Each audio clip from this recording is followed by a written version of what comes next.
Good morning, student. I hope you are well.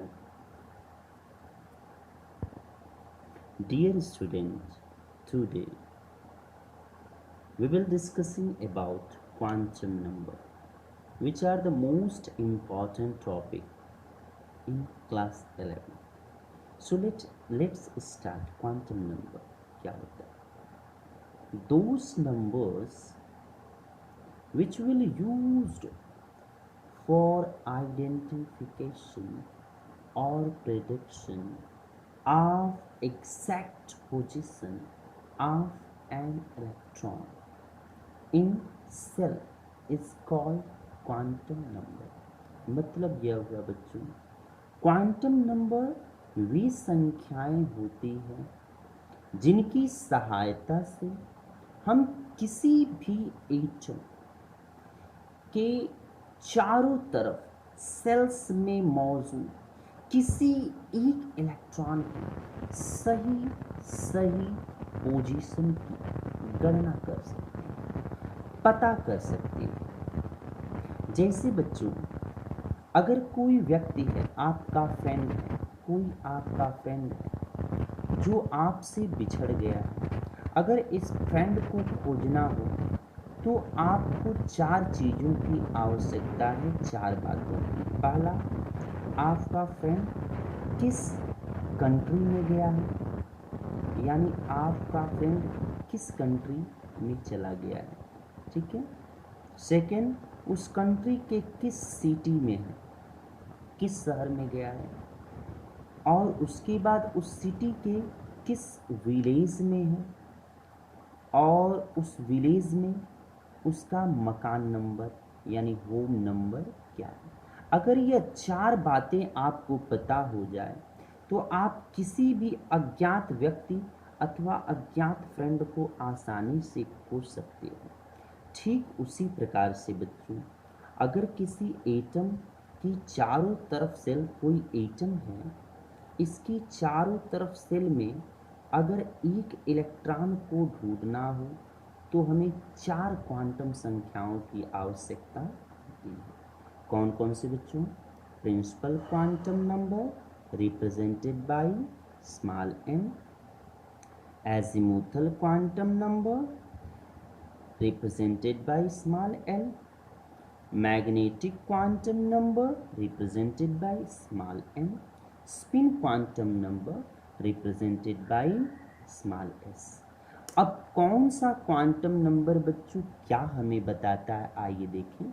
देखिए, principal quantum number बताएगा, principal quantum number यानी represented by small N, यह बताता है बच्चों इलेक्ट्रॉन किस सेल में है और सेल से उसकी डिस्टेंस क्या है, यानी कि इलेक्ट्रॉन किस सेल में है और उस सेल की न्यूक्लियस से डिस्टेंस क्या है, न्यूक्लियस से वह सेल कितना दूर है। ठीक है बच्चों, एन की वैल्यू बच्चों हो सकती है आपकी 0, 1, 2, 3, 4, 5 डॉट डॉट डॉट, यह आगे एन तक हो सकती है। ठीक है।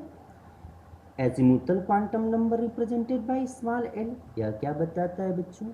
यह बताता है इलेक्ट्रॉन किस सब सेल में है, किस सब सेल में है और उस सब सेल की न्यूक्लियस से डिस्टेंस क्या है, उस सब सेल की न्यूक्लियस से डिस्टेंस क्या है। ठीक है बच्चों, एल बराबर बच्चों आपका हो सकता है, अगर देखिए एन बराबर 0 तो एल बराबर भी 0 ही होगा। अगर एन बराबर 1 है बच्चों तो आप एल बराबर 0, 1 लिखिएगा।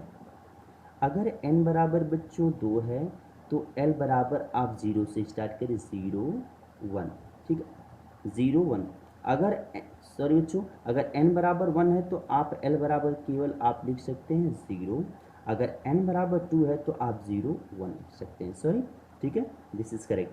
अगर एन बराबर बच्चों 3 है तो आप क्या लिखेंगे, एल बराबर 0, 1 और 2। ठीक है, 0 मीन्स होता है बच्चों एस, 1 मीन्स होता है पी और 2 मतलब डी। अगर n बराबर बच्चों उसी तरफ 4 है तो l बराबर क्या लिख सकते हैं, 0, 1, 2 और 3। ऐसे आप आगे बढ़ते जाएंगे बच्चों, ठीक है। थर्ड आपका कौन सा क्वांटम नंबर है बच्चों, magnetic quantum number represented bye m।